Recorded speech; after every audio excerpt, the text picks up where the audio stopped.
Wade is guarding Bryant. Artest looking, gets it to Bryant. Bryant dribbling, has to put it up with the buzzer. Banks it in!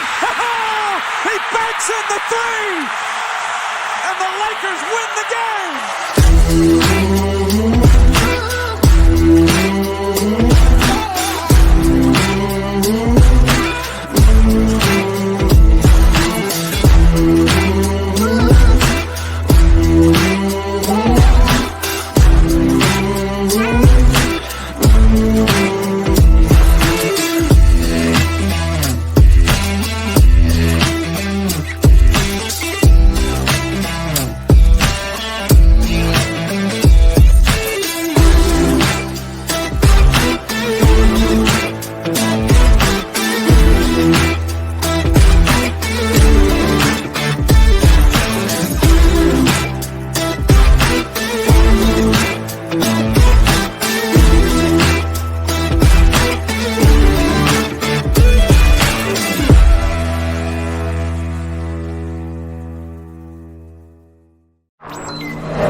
Good morning, Syndicate members. What's going on, man? It's Wednesday, so you know what that means. That means it's 9 a.m. Central, and we are live right here at Insurance Syndicate headquarters in Austin, Texas.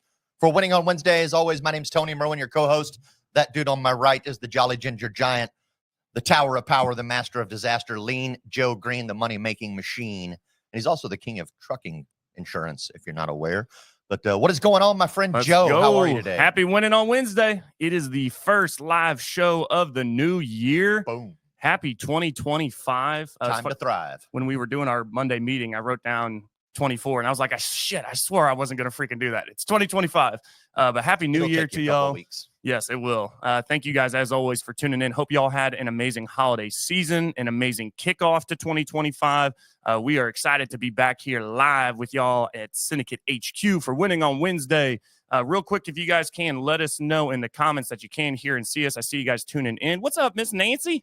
Nancy, come freaking see us in the office. It has been way too long. She's been stuck in Mexico for a while, hanging out. Oh, stuck in Mexico. Stuck in Mexico. I don't know if stuck in Mexico. She's probably vacating down there. Yeah, and pretending to be stuck. Well, let us know if just making sure that we can, or you can hear and see us in the comments. As always, again, thank you for tuning in. Shout out real quick before we get into the show to Viva Virtual Solutions, the main sponsor of Winning on Wednesday. Shout out to Lily Davies and Rob Lopez and everything that you do here within the Insurance Syndicate to make this all possible. And ultimately outside of the Insurance Syndicate, everything that y'all do for us here at Clearview Insurance, as well as hundreds of other insurance agencies. You guys are just freaking top notch. And so I really appreciate y'all. I know you're the sponsor of the show, but you guys seriously do such an amazing job on the virtual assistant side. So I have been seeing some more comments in the group. If you guys are interested in looking into obtaining a virtual assistant and having them become part of your team, check out Viva Virtual Solutions with Rob Lopez. But you guys know, without further ado, it's time. You know what time it is. It's Winning on Wednesday, y'all. Go ahead and start dropping them in the comments because it's time for your weekly wins. Drop them in the comments. I don't care how big or how small. We want to be able to celebrate you. Mr. Merwin, kick us off. What is a weekly win for you, sir? Dude, I hit the big milestone finally. Got the big approval yesterday from the Texas Department of Insurance that says, hey, Mr. Merwin, you're so old and you've been doing insurance so long that you don't have to do continuing education anymore. Ever again. Lifetime exemption. I don't even have to file it every year. It's a one and done thing. And I'm out on CE credits. I'm out. Deuces. No more. We like it. Yeah. I posted a whole story about it on my Facebook page yesterday and kind of outlined my 20-year story to go along with it. Because I always laugh when I think about that day that it's like, oh, yeah, that's me. And I'm going to do the 20-year thing. I'll never do CE again. That's my big goal. And I always kind of laugh because it's, even though it's a good longevity goal, it's kind of silly considering the abundance that you could do. I mean, there's guys in this business that are scaling massive organizations in 5 to 7 years and then selling for 8 figures. And then I'm like, I want to do 20 years, no CE. Let's go.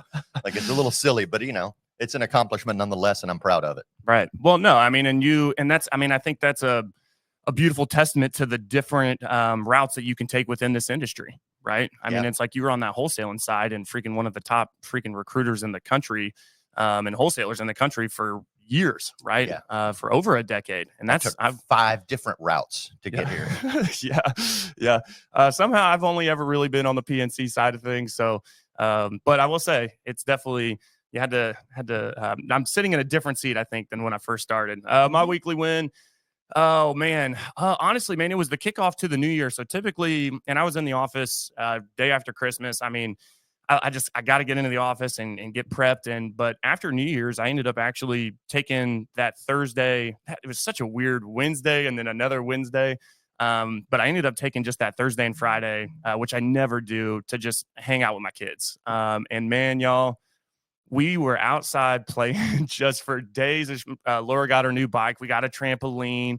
We went to breakfast and we went to lunch and we were just doing all the things. And it was just really good to get to spend some time with my kids because I am typically just always grinding. That, and I did win my fantasy football league. Well, nice. One of them. I lost freaking 2, but I did win one that got me like $600. So. Well, see, I hear that. And I've met your children, and I hear trampoline and I hear bicycle, but what I don't hear is accident insurance. Please tell me you got those girls covered. I don't know if I probably need. Laura already fell off her bike and freaked out. And it's like, hey, big girl bike, big girl problems, you know? But she loves it. So those are, guys, go ahead and drop them in the comments. Let me pop over here. See, we want to be able to celebrate y'all. Sign yourself up for Medicare. You said your next long-term big goal is to sign yourself up for Medicare. Yeah, Tackery O'Neill got approved for RON Notary. Nice. Good job. Okay. And Tack, you're in Dallas, if I'm not mistaken. And you've been in the group here now for a few months. Thanks, as always, for tuning in. Flip Williams, real quick, before I bring our guest on, I do have to give a shout out to Flip Williams, newer member here. And the guy has just been crazy active, tuning into every single live show. And Flip, thank you just for your attendance, but ultimately for your engagement within the group. And I'll tell you right now, bro, you're going to get a ton of freaking value out of this show. So we're going to go ahead and get into it, y'all. I hit this gentleman up a couple weeks ago and I was like, dude, I'd love to have you kick off 2025 with us. He's been on the show before. He used to run his own show within the insurance syndicate a little bit over a year ago now, I think, which is pretty crazy to think about how fast time flies. But y'all, we've got the man, the myth, the legend himself, the $200 million man. I know he don't like me saying it. Mr. John Wetmore, what's going on, brother? How you doing? What up, dude? I'm amazing. And bro, all I want to know is, how do I get that CE exemption? I've got to be getting close, right? How does this work? I didn't know this was a thing. Only a handful of states that do it. I think there's maybe 6 states that do it. I don't believe Georgia is one of them. So I think you're shit out of luck. But Texas is definitely one of them. Mine's due this year, and I'm like, Amanda's upset because she has to figure out how to do it. Probably shouldn't say that live. Yeah, right. Well, what do you do? Absolutely. Well, it's good to see you, brother, man. It is good to see you. I appreciate you guys hanging out there in Atlanta, Georgia. Yeah. I'm apparently getting ready for the snow apocalypse here. Is the rumor. I don't buy it, but that's what they say. That's what they say. They like to fearmonger. Yeah, they do. Well, it's funny because we were just talking a little bit about that, and agents having to endure weather as part of, going to the office, going out in the field, et cetera, et cetera. So I'm sure that there's plenty of agents in the mid-Atlantic, if you will, that are using that as an excuse to sit on the curb for a little while and let that weather pass. 100%. I remember driving out when we had our, what everyone knows as the big snowstorm here in Atlanta, however long ago, 10 years ago, whatever. I was out in that selling. I was in the field that day. It's like one of my best recruits when I was doing outside sales, because when I was doing outside sales and sports promotions, we did a full day of observation in the field on the second interview. So if they're looking for the position, they come in for the first meeting, meet with the manager. Manager's like, yeah, I like you. They invite you back for a full day of observation, send you out with one of the reps. I took this cat out with me. We were banging on doors doing a golf promotion. And dude, it had to be 34 degrees and raining outside. And we're going door to door in Austin doing it. I couldn't believe that I kept that dude with me for the whole 8 hours and brought him back to the office and closed him. And he started the next day. No kidding. And he became one of my top. I was going to say, one of my top guys, no problem. Like he was I bet if you can make that day. Absolutely right. Love it. Most would have called out in advance. Yeah. Hey, John, real quick, man. I typically wouldn't ask you to do this just because I feel like obviously you've been involved here within the syndicate for a while, but we've been growing, man. We're up to 8,500 members now. And so we just have some new members in here. So if you could, man, just take a few seconds. Obviously, we know you and have known you for years, and a lot of people here in the group do. Just let people know a little bit who John Wetmore is, what you're about. Man, I'm just some dude in Atlanta trying to do big things in business, bro. Help people win and win in the insurance business every day, man. The stuff they want. Certainly, I've been in the business. 12 years. I've had my license 14, but I've been selling 12 years. Well, I've been in the sales side. Haven't actually sold, though. I did sell $4,000 this week on my own pant. Like I actually sold some bar posted, and everybody's like, "Oh," I'm like, it's not that hard. Yeah. But sold a bunch of insurance after being really bad at this for a few years. Kind of got some mentorship and training, and changed some things I was doing, and learned how to sell at a really high clip on my own pen in the life side. Started recruiting and hiring after learning how to do it at a high level, and I've had a lot of help, and all the ups and downs and turns and twists of this business have gone in my favor in the long run because I haven't given up at it, and work on myself a lot, man. And we've built a pretty good size agency. I'm told from others, and we do a couple $100 million a year in life and annuity premium, IULs, things like that, final expense, mortgage protection side of the business. We had a little over 5,000 agents sell a policy last year in our group, and I get way more credit than I deserve because I have a ton of help, dude. I'm one guy. I do my best to give back and help people build, but dude, we have so many good leaders and managers and staff, and it's just, I get credit because I started the thing in my agency, but right. It's been a fun ride, dude. I was able to put out a book, and I do tons of training and speaking, and I'm just trying to have fun in the industry, dude, with a lot of my buddies now. And dude, that book blew up. Just the positive response behind that. Yeah. What did that feel like? How did that feel? I'm curious on that, actually. Man, it's I wasn't quite expecting. I don't know what I expected to start, other than it was sort of a challenge to myself to do it. I y'all know me well enough to know I always give myself different personal challenges. I like to chase things. I like to do hard things. And I got a lot of people over the years, man, that were just like, you should write a book. And I'm like, what? I can barely read a book, much less should I write one, but it just was a recurring theme in my life. And then it was like, as I started to develop the agency and my speaking ability and on stages, and started to kind of build a story in the sense of what worked for me and what's worked to help other agents, these kind of concepts kept coming together, man. And, it just kept being a recurring theme in my life. And I'm like, you know what? I'm going to do it one day. And it was always like one day. And that one day thing was like for 5 years. Mm-hmm. And probably beginning of 2023, I was like, you know what? I'm going to do it. And I called a public, got connected with a publisher, paid them. And I'm like, let's make this thing happen, dude, and put it together. And it was a hell of a journey, and making it so it was unique. It was true to me. Right. You know what I mean? They wanted to change it and make it really like articulate and big word and change words and vocabulary. And I'm like, dude, everyone on the planet will know that's not me. Right. Yeah. So I'm most proud that it's truly me. Like those are my words. And dude, the feedback on it, I'm blown away by, bro. I get people buy it every day still. Literally every day. I sign them. If you buy them on the website, I sign everyone that goes out. I can't help myself. I literally do a personal message. I sign them all, send them out. And dude, I get DMs. I think yesterday, I mean, it's getting crazy, dude, the branding and stuff. I think I had 15 DMs from yesterday from people I don't know. Probably 3 or 4 of them were surrounded around the book and the help it gave them and things like that, and the relatability. And people don't know my story. Even though I share it, dude, I feel like I'm very transparent. A lot of people don't know the story, man. And I weave that in there as well. And I like that it gives people hope, dude. That's my favorite thing about it, is people can look at me and go, dang, he figured it out after all that stuff. You know what I mean? And I want to give people that piece. So that's my favorite part of it, dude, is it's people feel relatable and can relate to the situation that they're in now, financially, whatever, mentally, right. I've been there, man. So remind me the title of the book. Do More Now, Get Better Later. Do more now, get better later. Yeah. I knew it had do more in it because that's the whole thing. Do more with Wetmore. I mean, the short concept of it is, man, is like I was an accountant before.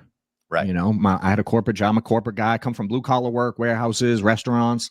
I didn't like that, so I thought getting into accounting would be cool because I'm good with numbers or whatever. I'm pretty analytical, man, by default.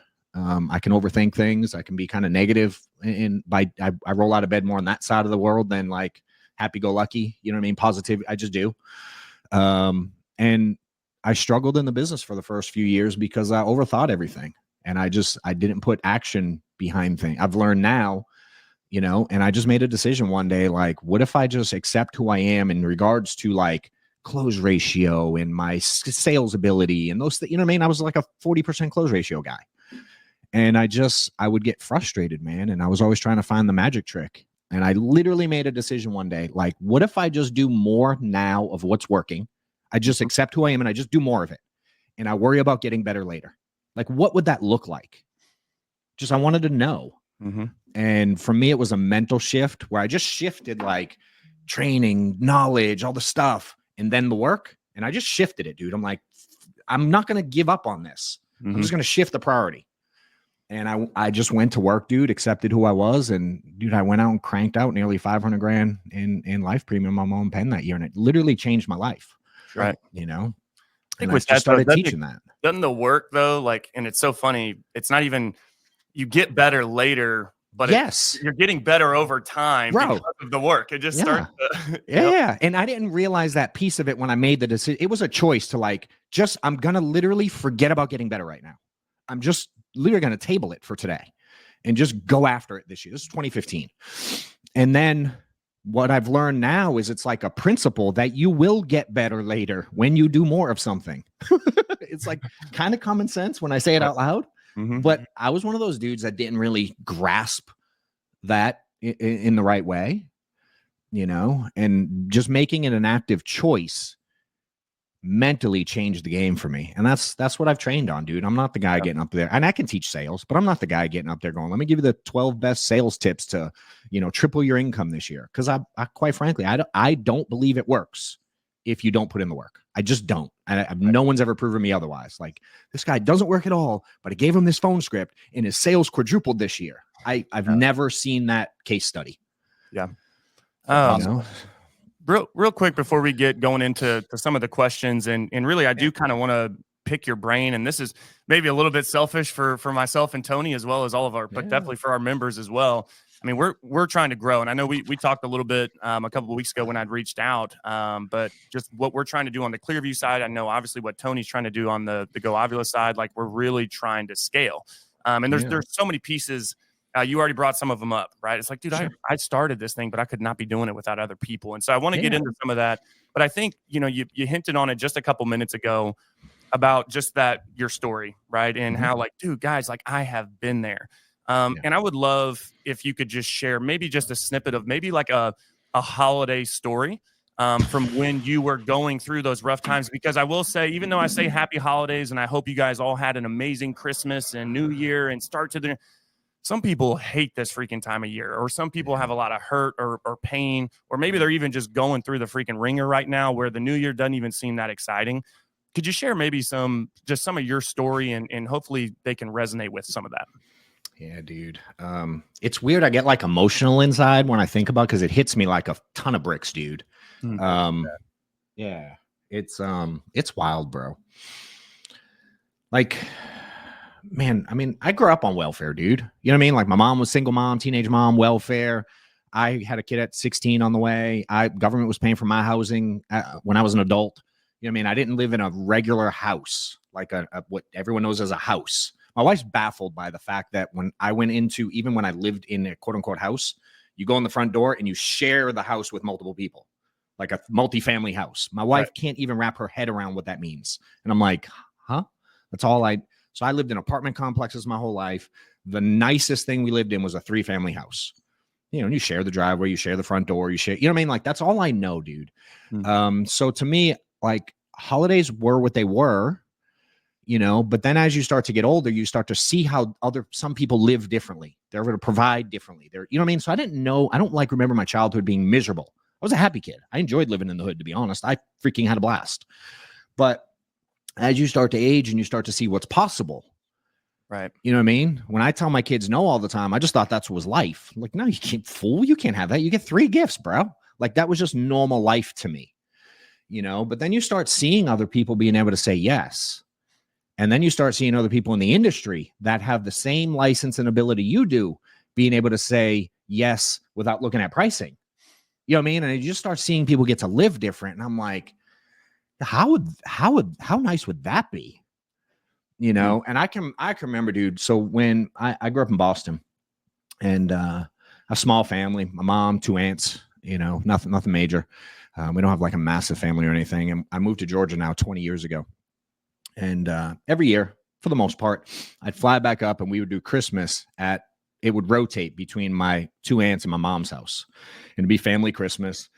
It's usually right after Thanksgiving, a few weeks before Christmas. And we do it every year. And there's, you know, maybe 20 people there. It's nothing crazy.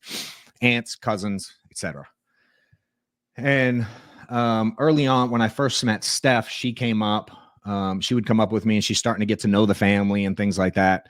And I can remember, I don't know if it was 2013 or 14, but it was when I was in the business.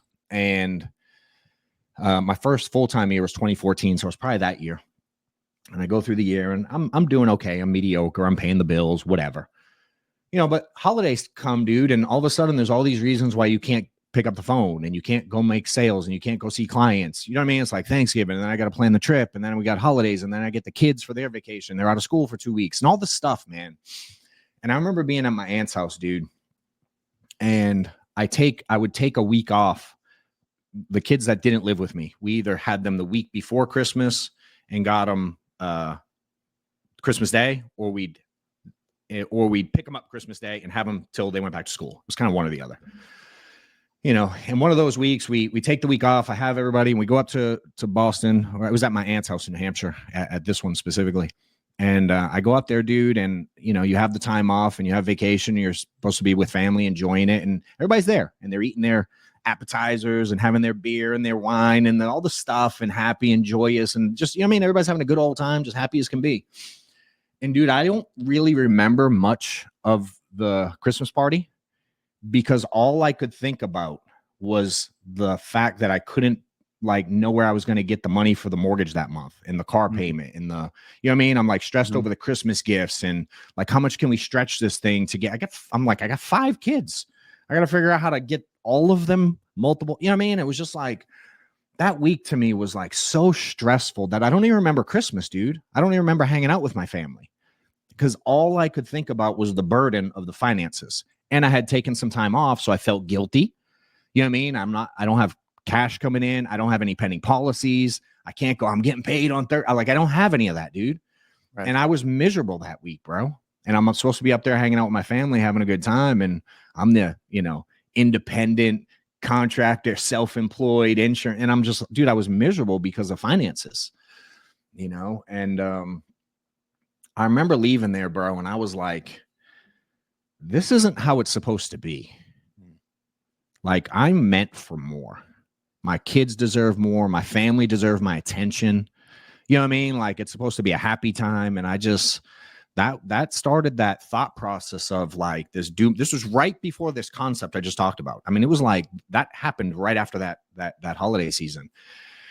And every time now, man, during Christmas, if I even think about, and I take time for my family. I have crazy balance in what most people would consider today, but I'm also like, I push, man. And even when I can start to feel a little complacent because we've achieved good things and I have money, you know what I mean? Like, I never forget that year. Yep. And it motivates me because I'm afraid to ever live like that again. It scares the piss out of me to ever have that feeling in my life again. And I try every day, dude. That's what drives me. I want to be a provider to such a level that I never have to sit back and like feel guilty about taking time with my family, and because I'm worried about finances. And dude, that was only 10, 11 years ago, 12 years. You know what I mean? It wasn't that long ago, dude.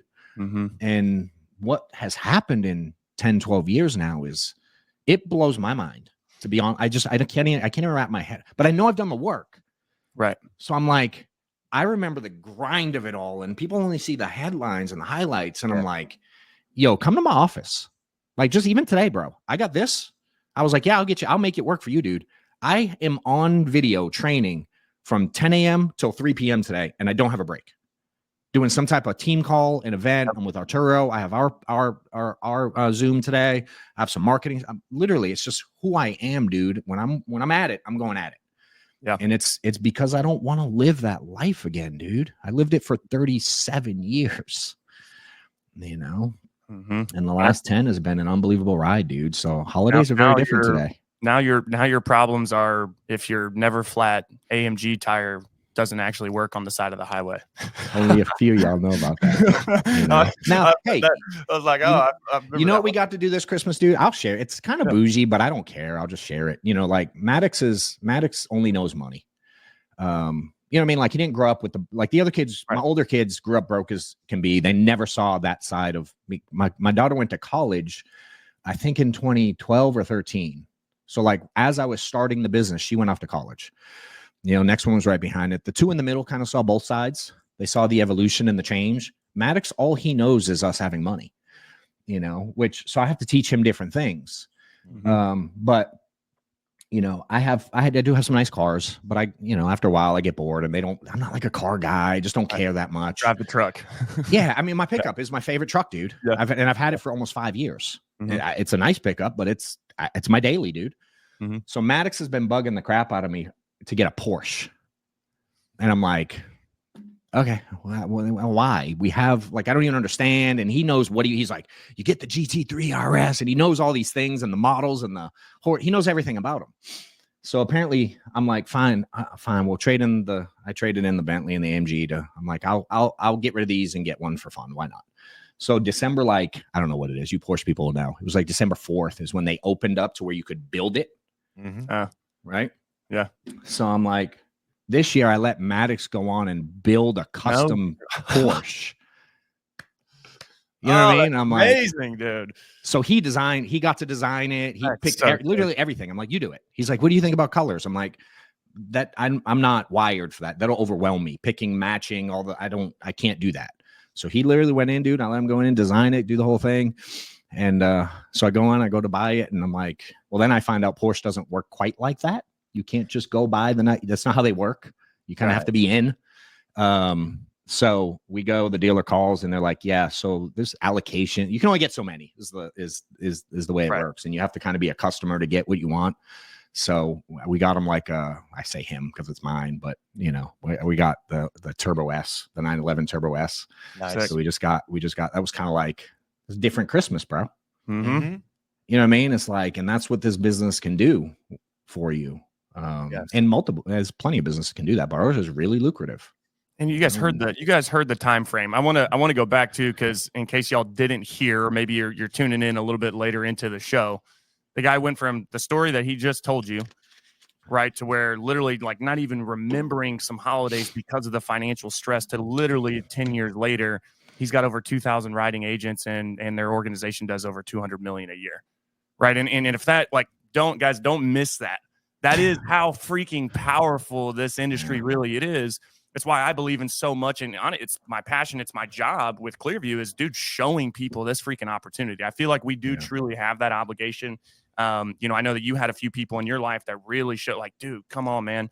And so really, man, kind of, I was going to ask you, how do you scale from 0 to 200 million? What, we're not going to go there. But what I do want to ask you, one of these questions is, how do you cultivate a strong team and company culture to support that significant growth? You hinted at it a little bit earlier, but even again, in the virtual world, and you got 2,000 freaking people, and how do you still cultivate that culture where, there are agents that are coming back and riding every single month. And I know maybe you'll have ones that'll trickle off, right? But there's got to be always. Again, to be clear, we had 5,000 sell last year. Right. We only have 1,800 to 2,200 a month. Yeah. So 2/3 quit in the year. It still happens. That don't go away. You know what I mean? So I go, we did have 5,000 get paid, but not every month. Right. Because most of y'all don't believe in yourselves enough to keep going, and it's I hate that part, because that's the key. No offense, dude. It's Tony, you've been around this business a long time, and you'll say this too. I look at this and I'm like, there's way more talented people that I've hired that have been in my agency, people I know that have done well, and they've just given up on themselves. They just quit. I'm like, all I did was outlast most people. I mean, I'm like, did I figure out how to get good? Yeah, sure. Do I understand? I'm like, I have some talent here. Oh yeah, but that ain't what the magic was. I promise you that. You know, I always felt like the magic is resilience in a lot of Yeah. ways. Like, because so many agents, though, the first sign of adversity, Yeah. and they fold like Yeah. a cheap card chair, man. yeah, These, like, I spent 3 weeks training a girl in my office, yeah, training her on everything. She was going to be solid. She was already a business owner. She understood that type of thing. I don't know where John's camera went, but I'll talk to the white circle. But oh, I hit the button by mistake. But she understood like what it means to be a business owner, to be self-employed. She runs her own pet grooming business. She has like 4 vans. She doesn't have to drive them or do any of that. She has people that run all that. And she wanted to do something else. And she saw what Grace was doing. It was like, I want to follow that now. I got it. I see what's going on. Got her all trained. First day on the phone. She made about 15 dials and then walked out of the office. We've never seen her again. Isn't that crazy, dude? What's funny, I don't know how well you'll see this. Like the do more, the acronym. Yeah. You see the R? Yeah.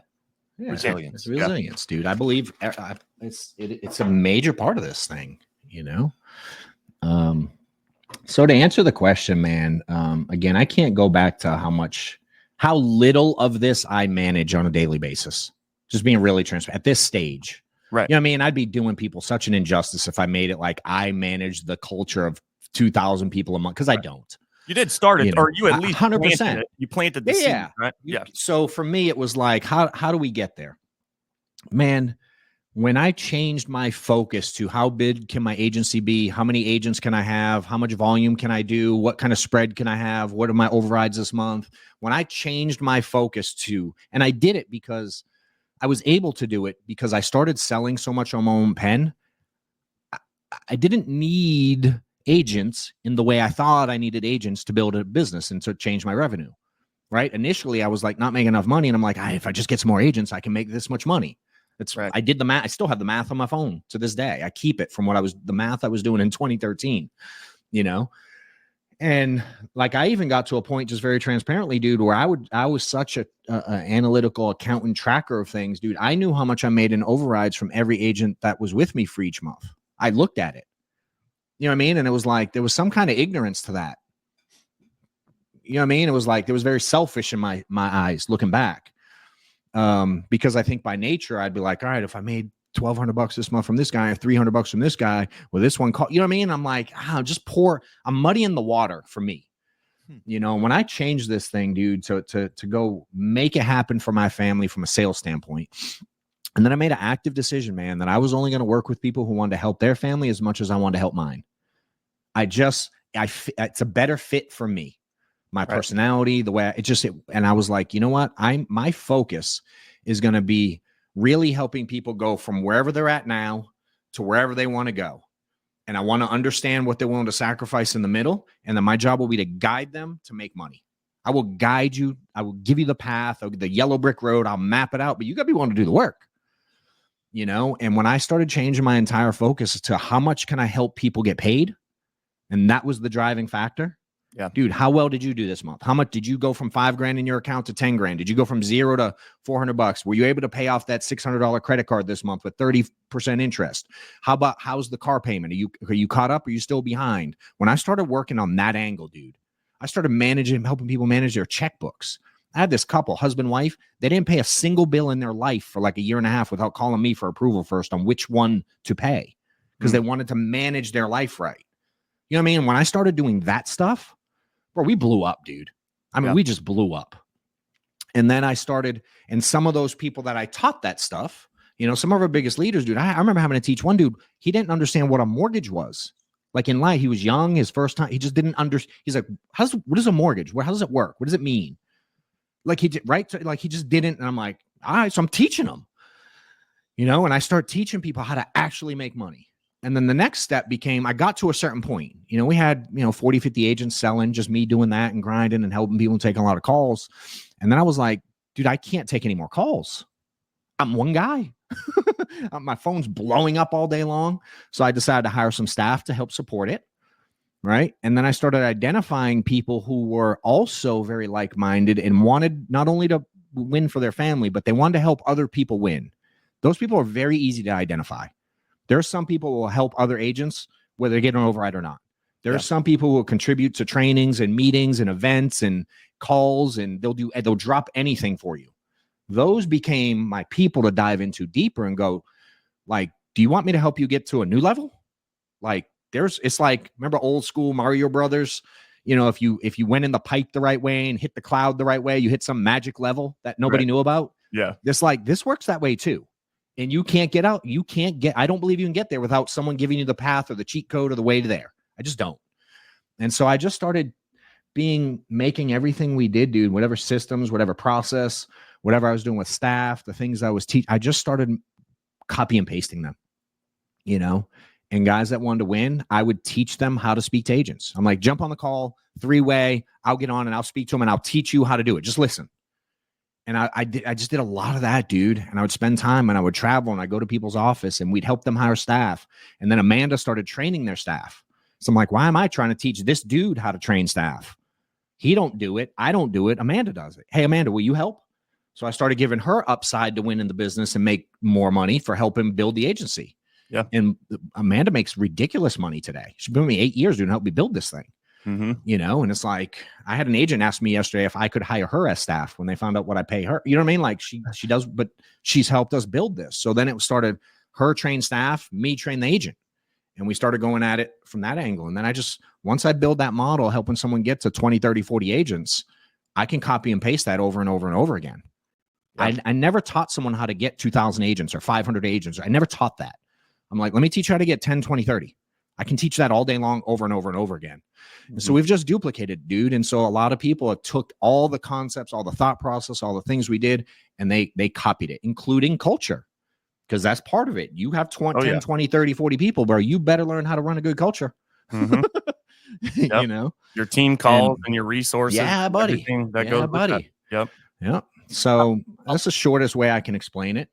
You know? I want to hear what your yellow brick road is. So if I'm that guy, then and I tell you, like, John, I really want more for my family. Yeah. Right. Yeah. I know I have what it takes. I believe in myself. Show me the path.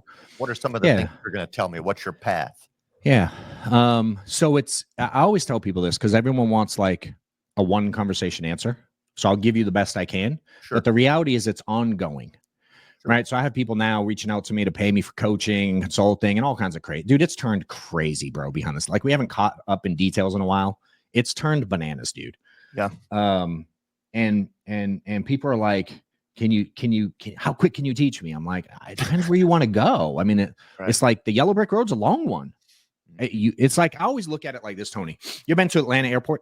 Yeah. Okay. You might have heard, I don't know if you've heard me tell this analogy before. I've given it a ton. So when you get off in Atlanta Airport, depending on what gate you get off in, you know, B gate, C gate, D gate, whatever it is, the train goes all the way to baggage claim, T gate, and it goes all the way. The other side is international. And there's however many stops in between. So it's baggage claim, T gate, A, B, C, D, I think F, international, whatever it is. And that train goes back and forth all day long. It never stops, right? In concept. Mm-hmm. But it does stop at, say, A gate. When you're ready to get on and go get your bags, the train stops.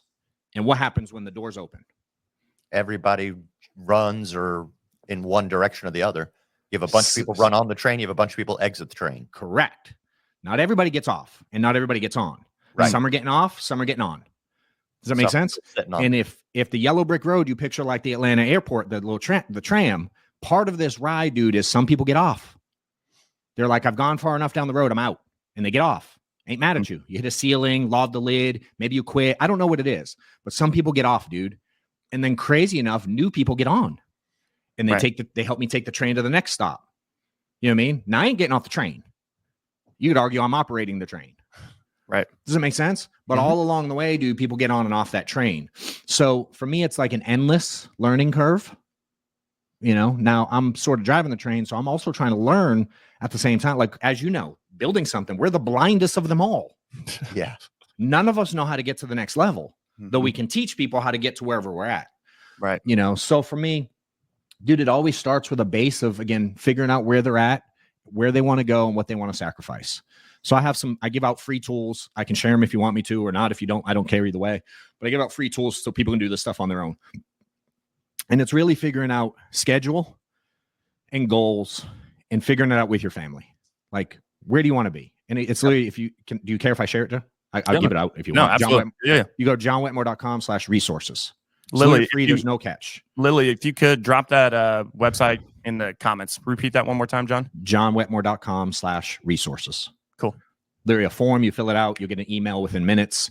And it's some worksheets that you can download and print. And I have a couple of videos that I explain exactly how I went through the process. This isn't like I made this up. This is what I used. I've just shared it for a decade. So I always start there, Tony, because I used to decide where people wanted to go. I'm like, oh no, you have to be a top producer. You have to hit this number. You have to be this. You have to run this many appointments. I decided. And then I'd be frustrated because people didn't hit the goals that I had for expectations. Right. So I started this process to figure out where you want to go. And then I can guide you there. Because a guy who wants to, somebody that wants to make 80 grand a year and do this kind of little bit and make sure they have all the time for their kids and they make every game and they want to go to church on Wednesday night and Sunday and they don't want to work weekends. Dude, the path is slightly different than a guy who's like, I'm all in, bro. Out 24/7. I got nothing. I'm in. Right. A guy who has no money versus a guy who's got a few grand, slightly different path. Yeah. I mean, I'm like, all right, you get off at B gate, go up the stairs, hang a left, the thing's on the right. You got the thing. No, you stay on the train for a little longer, you go down this road. There's slight variations. You know what I mean? It's like sales. When I hear that question, and again, don't take it offensively, but I like, it's like, how do you sell a policy? Does it make sense? It's like, is there structure? Sure. But it's really based on the situation. You know what I mean? How well can you identify problems? What are people trying to solve? How much coverage do they want? How serious are they about insurance? You know what I mean? Do they want all the benefits or they just want the cheapest thing possible? Do they want to build cash? Do they not? Do they want supplement? Do they not? You know what I'm saying? So it's like, I got to kind of mold it, dude. But I've helped so many people with the path that I know how to guide them, dude. But that's always the base, man.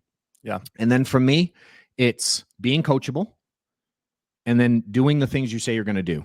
Once we figure out that path, if you agree to it, I'm like, all I ask is you do what you say you're going to do. And if somehow you can't, life throws you a curveball, the least you can do is communicate with me. Right. Versus ghost me. You know what I mean? It's like, so can you be coachable and can you do the things you say you're going to do? And then I slowly guide them towards the things they want to do. And I can dive in the details and certainly like, you know what I mean? Yeah, I mean, you got to start with phone script and teach them things and you got to teach them sales and maybe they communicate well, maybe they don't. Right. I got some people that come in and they know how to communicate really well, but they can't open a computer. Does it make sense? Yeah. And then you got the over analytical techie guy who can automate everything, but you put them in a room with a stranger and it's like they got cotton balls in their mouth and they can't speak.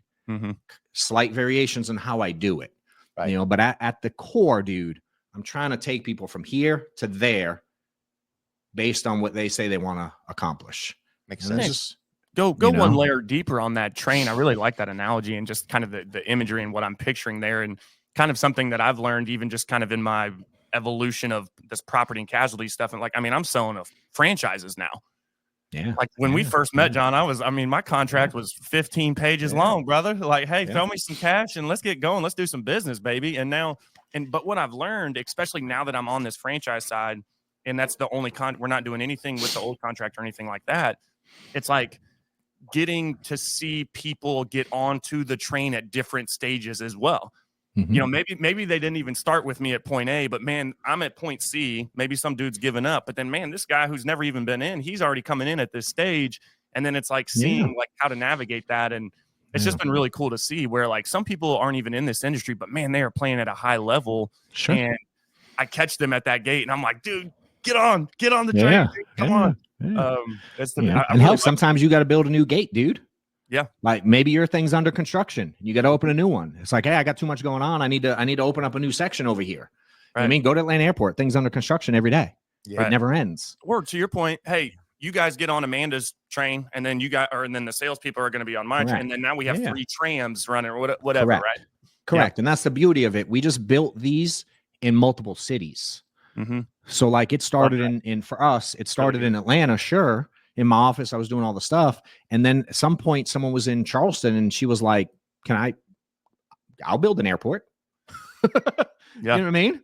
I'm like, all right, dope. So I used to travel to Charleston all the time. I mean, I was in Charleston nonstop in 2014, 15, 16. That's where I went nonstop. Right. And then someone that I met in Charleston moved to Charleston to learn how to sell, taught him how to sell, but he's from Colorado. I'm like, y'all, what if I teach you how to do it? And he was like, yeah, I'll build an airport anywhere. Where should I go? I'm like, well, I have a lot of parts laying on the ground in Ohio. If you go there, I'll meet you in Ohio and I'll teach you how to do it.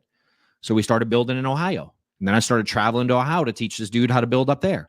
He would get people to events and I would teach him how to manage the stuff, you know, and all these people, I want to be clear, dude, they learned from more than just me. Right. Does it make sense? I did my best to be a part of it. But so we started building in Ohio and I would travel to Ohio and sell and I would teach him how to do that. Then I was like, you know what? I'm going to build another one of my own. I started traveling to Utah on my own and I'm going to find someone. So then I started flying to Utah and selling out there and teaching people and just doing interviews and trying to build out there. Then the dude that went to Ohio was like, I want to move back home to Colorado. I want to build another one there. We got someone to take over and run the one in Ohio. He's like, I want to build one in Colorado. So I started traveling to Colorado and started helping him build another deal there. Then all of a sudden, someone came in Florida and Texas at the same time. Now I'm like, damn, I guess I got to go all three places. And so now I'm like, platinum, whatever, Delta, you know what I mean? I get all the so I start traveling to these different locations to teach these basic concepts. And then what happened that really blew us up, bro, that got us to like $2.5 million a month, that concept, just doing that, you know? And it was a grind. It took probably, we hit that at the end of 2019. Okay. Right. So 2015 made the change. Mm-hmm. I did $1 million for the year on my team in 2015. And I was almost 500 of it. Right. And so by 2019, the start of that year, I was doing like 800 grand a month. We had, you know, whatever, 180, 100 agents, whatever it was. And so in the middle was in the middle. That year is when I started, some of these other locations started really popping. Right. And then they started identifying people and doing the same thing as me. So now the dude in Colorado's like, yo, I got a guy in, I think he was in like Wyoming. I don't know the states up. I think it's Wyoming or something up there. He's like, I got a guy out here and I got a dude in over here. I'm like, cool, go do what I just did with you. I mean, you watched me do it, bro. Right. Mm-hmm. Go do it. Mm-hmm. And you kick them out of the nest and teach them how to do that on their own. So now there ended up being like 5 or 6 of us planting seeds everywhere. Yeah. And that's what made it blow up, dude. I mean, it took it to a level, literally it became to where I could have quit and it still would have grown. You know what I mean? To some extent. Right. I can drive it, because I do know what I'm doing, but it's like they weren't going to stop at that point. They saw it. It was the kind of right. Yeah, they're like, got it, dude. You know what I mean? You start teaching people how to make 10, 20, 30, 40 grand writing. Then you start teaching people, I'm like, yeah, I can get you to 100 grand a month. Here's how you do it. And you start teaching people how to do that. And then they start teaching people how to get to 30, 40, 50, 100 grand a month. That next layer deep, it's a wrap. It's over. Yep. It's over. So it's like, learn it. Okay. Teach it, teach someone to teach it. It was game over after that. When I learned that concept, I'm like, got it. Done. The most important part there, I think, that you were talking about, again, to kind of still stay with the imagery of the airports and the trams and everything is, you know, when you're first setting up an airport, okay, great. Yeah. Woo. And then sometimes like, it's like, well, shit, I'm trying to land a plane, dude, and nobody's running the airport. Like, you got to actually run the airport. 100%. I'm gonna show you how to build one, right? 100%. And that just goes back to your philosophy of do the freaking work, man. I'll show you how to get better later, man. But we got to at least pour the foundation and then start adding the tracks and all those things. Yeah. I mean, I use this language in my world all the time. I had a meeting with my staff yesterday. Like, I had a big focus in 2024 on marketing, because I did a poor job at marketing myself. I don't sell myself well. I don't pitch myself well. People ask for me an intro, and I'm like, I'm some dude in Atlanta. I just don't. It's not my thing, dude. But I realized it was a really bad business choice. So 2024, I'm like, dude, I need to go heavy on marketing. I need to be intentional, not just brand awareness and everything. Like, yeah, bro. Yeah. I mean, you've seen how many events I've spoken at. Uh-huh. Oh yeah. How many times did I give out a QR code or collect people's info or have a DAT? Zero. I'm just giving it out, dude. 10 years, I'm giving away information. Mhm. I didn't have an email list. I didn't have anything. I didn't social. I'm like, I mean, I hate social. I'm not even on there. And certainly I've started building that over the last few years, but 24 was like, yo, we're going to focus. Yeah. And so we started putting pieces together. I had to learn it. I'm getting in there doing automations. I'm figuring out how to like build funnels. And I didn't even understand the difference between a funnel and a website. I'm like, I don't understand the difference. Why is it called a funnel? It's still a web page. I don't understand. Yep. Does that make sense? Yeah. I can barely still explain it to this day, but I kind of get it a little bit more now. I'm like, You're good at building that. You're good at building that shit, though. Now I am. Yeah. I've done it a lot. Yeah. Right.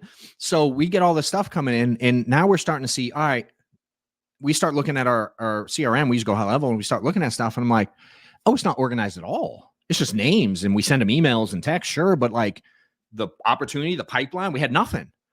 So I sat at home this weekend, worked all day, Saturday, Sunday to organize that. And then I started looking at all the automations and the flow and what do we send people when? And I'm like, it's pretty good. My team's done a good job with this thing. I had some ideas. They build some of it. I build some of it. And I started tweaking some stuff, and I sit down with them and we start going over numbers and planning for 2025. And I'm like, dude, I can really see where we're making money now and where we're not, where we're spending quality time, where we're not. I'm also willing to give away. Some people are like, you should have a low level coaching. I'm like, I ain't wired for that. I'm just $97 coaching a month. I'm not wired for that. I'd rather give it out free. Now, people want real coaching. Dude, I'm expensive. Why? Because I don't really want to do it a ton. I don't want to have 27 calls a day coaching people. You know what I mean? So it's like I had to build that funnel intentionally, because I do want to make revenue from all the things I do. So I sit down with my team yesterday and we start diving into it, and I start showing them some stuff, and they've been focused on building some other systems and onboarding and recruiting stuff we do. And I'm like, hey, so we did a lot of marketing in 2024. Now, you know what we're going to do in 2025? It's time to get better later, baby. We got to fix some stuff now. Like we got a lot of people. We have a lot of contacts. We can see how many are buying. I know the ratios now. I'm like, all right, now we got to be intentional. We were just kind of throwing it all out there last year. Now we're going to start fine tuning it. Yep. Oh, we're going to explode this year. Just personal branding, the biz, all the stuff. Yeah. And I literally tell my staff, like, all right, we're at the get better later stage. It's time to get better at some of this. Yeah. Isn't that you said the word focus, man? We talk about that a lot here in our morning meetings, and like how important like your focus is, like to really be focused on something. It's funny, we're sitting here talking about the phones, and in one of our new franchisees, you talk about meeting somebody in a different stage in life. I mean, the guy is just so freaking sick, impressive. Owns his own mortgage brokerage, his own real estate brokerage, and he's got his own fucking bank. And then, dude, the guy needed an EIN and everything to set up for the franchise and stuff to actually get the agency license for his company. He's got some in with the treasury and literally had an EIN and already had his agency license within 48 hours. I was like, what the? I mean, damn, dude, that's a sick connect. You can just whip up companies in 24 hours and already had the bank account set up, all this. Well, so he's not involved in the insurance side. He just understands that it's the missing piece. So his son, Mason, yesterday was technically his second day. First day we did House of Dreams, goals, systems. Hey, man, here's just kind of what you're going to be using. Make sure you know how to make the phones work, all this. And then yesterday, man, his first day on the phones. Cold calling truckers. That's where I started him. He doesn't have carriers yet. So it's just, hey, you're calling and just getting submissions, and then we'll quote it together and stuff like that. And it's so funny. His focus, like he was so scared to get on that damn phone. And once he finally got on the phone, it was okay. I saw him take the action. Great. But every time, man, somebody would pick up, he'd just like look back at me. And I'm like, dude, keep your eyes on the script. Like you got to, and like his focus back here. And he would just lose it, man. And then what do you know? The one time I said, if I see you freaking turn around and look at me one more time. So we went I left the room and I was like, you just need to stare straight at this freaking screen. And it was like call 161. Dude, he got his first full submit. I don't know how. I mean, this guy gave him all of his personal information, y'all. And then Mason goes, all right, thanks, man. Have a great day. Didn't tell him that we're going to quote him or anything. I mean, this dude just gave us like all his address, date of birth, all this shit. And then Mason just like, thanks, man. All right, see you. And that was it. And I'm like, dude, I can't believe the guy didn't say, like, are you like in the day that we live with the scammers and stuff? Dude, we quoted over 30K. Second day on the phone. Well, first day on the phone, second day in training. And it was just, dude, he just focused. Yeah. And sometimes we get so distracted. I mean, John, you've been 100%. Around. And so have you, Tony. There's shiny objects everywhere that can just take your focus away from that. Yeah. 100%. 100%. It has to be a daily thing, dude. And it starts with that. It starts with activity. It starts with reps. Like, you got to go into this thing understanding you have to build a skill set. You're not going to build a skill set in anything in life without reps. Yep. You're not. And so you have to have a willingness and you have to do the reps. Pick something. I want to be good at golf. My kid, any of your children, this is funny. I was like giving analogies. I'm like, can you imagine like if your kid wanted to, you know, like Maddox wants to go to college and play baseball and get a scholarship currently, you know? And I'm like, imagine if when he's taking ground balls, if he was like, yeah, I just keep missing ground balls. I want to quit baseball and just somehow get a scholarship. I don't want to do this piece. Everyone in here be like, what would you tell your kid if they came home and they wanted to quit a sport because they had a bad day at the sport? Right. What would you say? What would you say? Everyone knows the answer. Kids. Again, you have a friend, a nephew, a cousin. You know what I'm saying? It's like, you know what I'm saying? It's like, we all go like, dude, it's just part of it, man. Get back out there and keep trying. Absolutely. You know, again, you want to get a degree. You want to be a high level degree, a doctor. You know what I mean? But even like get my cheesy accounting degree, dude, like that was a pain in the butt. And I had to sacrifice, and it was inconvenient to my schedule, and I had to read books I didn't want to read, and I had to study stuff. Dude, why? It's like, why am I studying biology when I'm getting an accounting degree? It makes no sense to me. Yeah. Right? Because you have to take certain classes for some unknown reason. But I couldn't have been like, I don't want to do that. They'd be like, all right, then no degree, bro. Right. Funny enough, weird story, short version. In order to get my bachelor's degree, bro, I took 4 years to do my last class. The final 3 credits. Last class. Do you know what it was that I put off for 4 years? If you had to guess, one class I put off. Risk management or something. I don't know. Bro, History. public speaking. Oh, no way. I put it off for 4 years. I didn't want to do it. I'm like, I ain't talking in front of people. Huh? That was part of your degree plan? Yeah. Public speaking? Like a prereq or something? Or was it I don't know. part of the, Interesting. I have no idea. But that was the final class I took. And I didn't get my degree till I think 2009, but I started my bachelor's probably in 2003. And I went 2 years full time to get I went 2 years full time to get my associates in accounting. And I did 2 years back after that full time at night to get a finance degree. And I moved to Georgia, and I moved to Georgia in 2005. Oh man. And I didn't get the degree till 2009 to take one class, public speaking. Wow.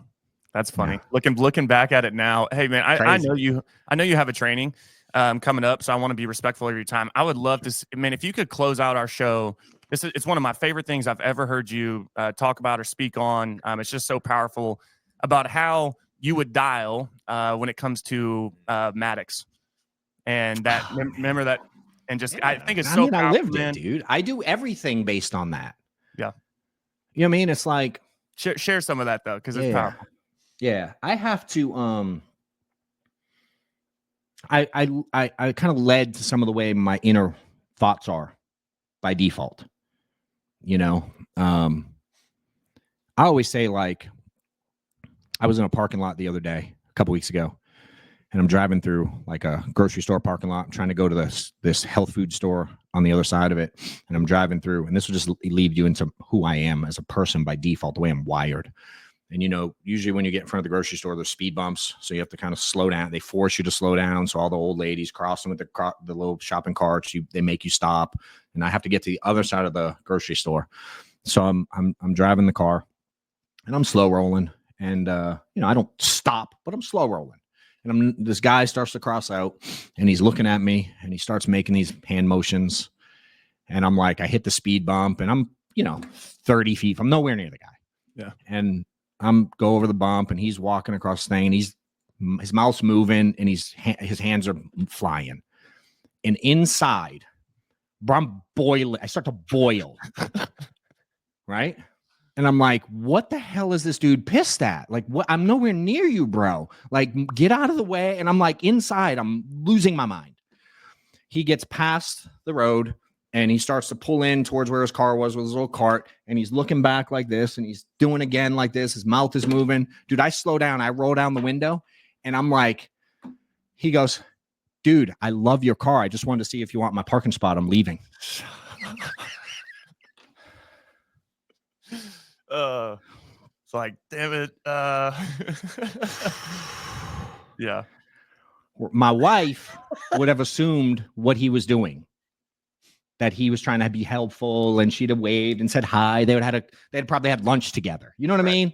Yeah. Where I'm like, I'm just by default, dude. I'm mad. I'm angry. I'm negative. I'm wired that way. So I have to fight it.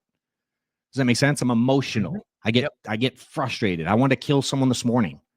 I have to really focus on it, dude. It's hard work every day of my life still. Right. So for me, I had a hard time with the phones.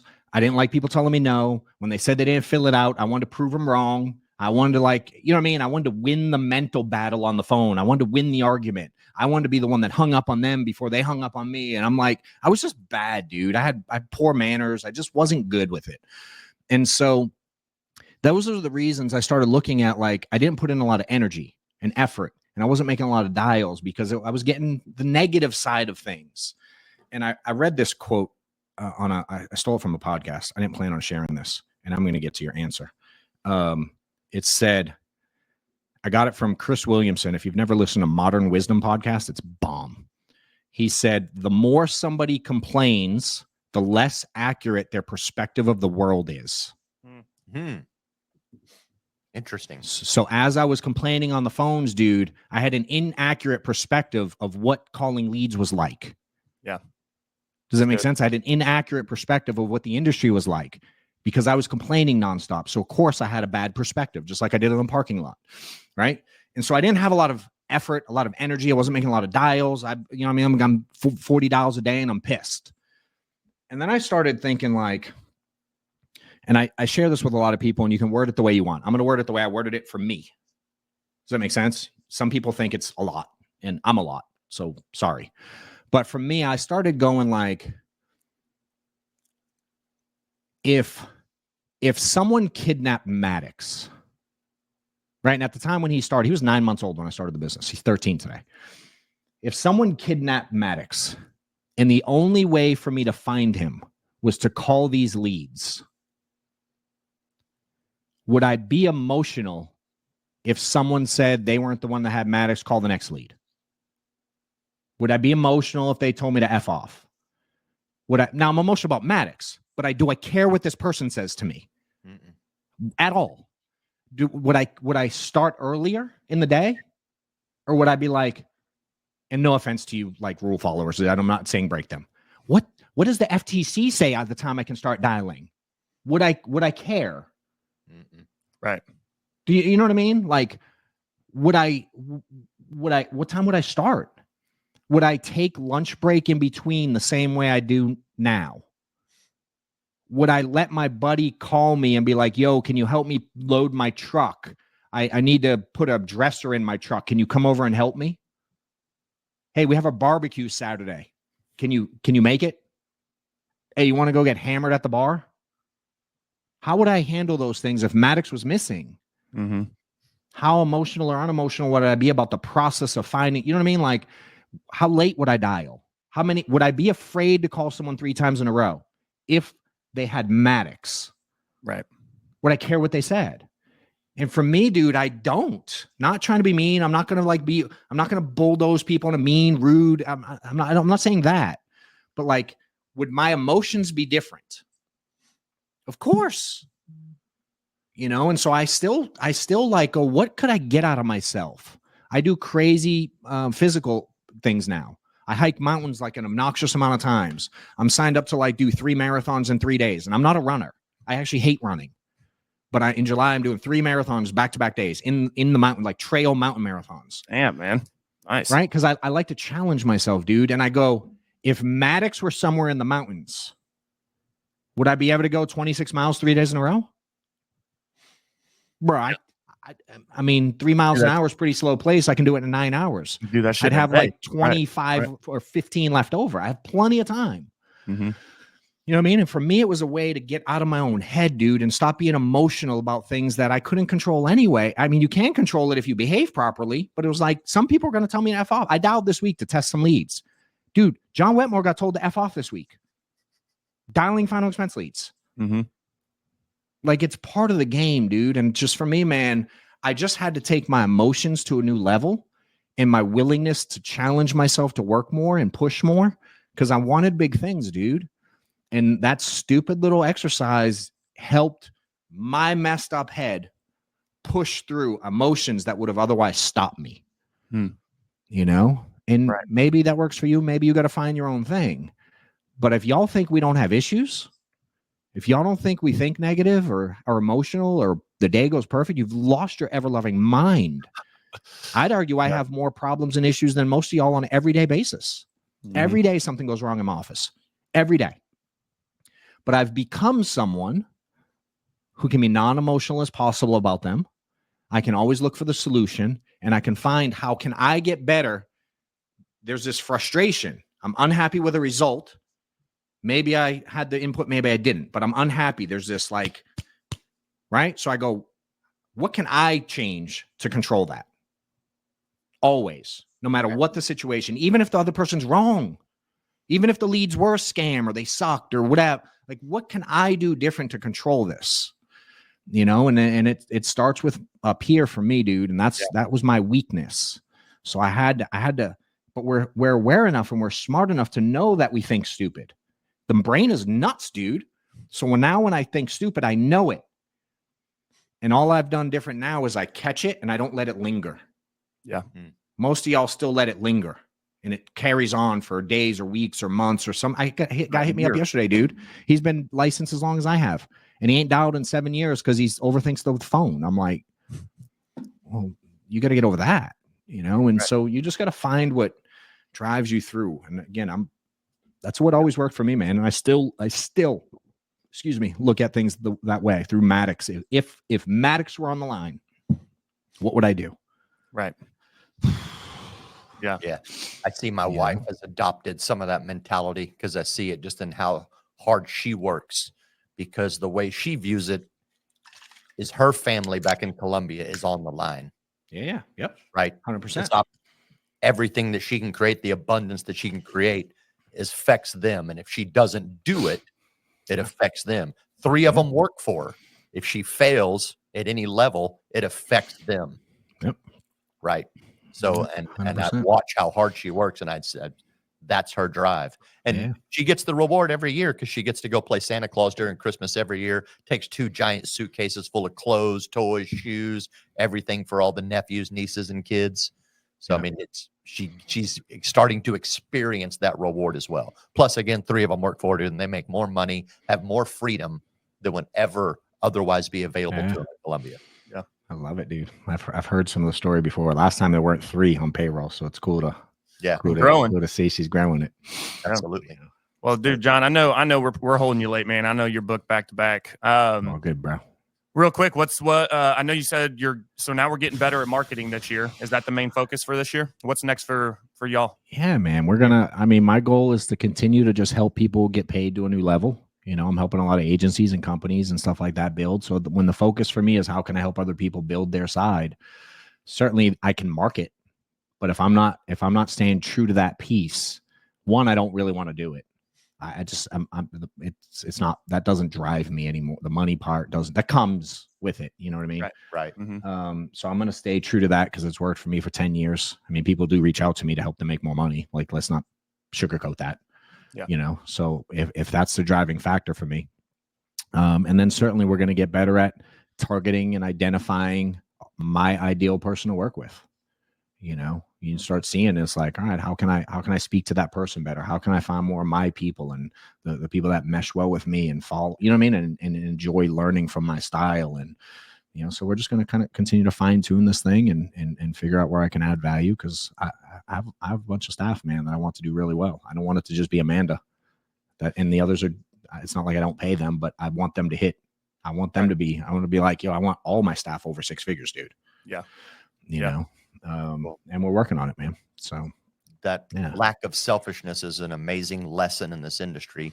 You know, it shouldn't come as any surprise to anyone that this entire industry is based on helping people get the right insurance they need properly, ethically, compliantly, helping people get what they want out of this business so that they can provide for their family. It's somewhat cliche to some people, but here's the thing, dude.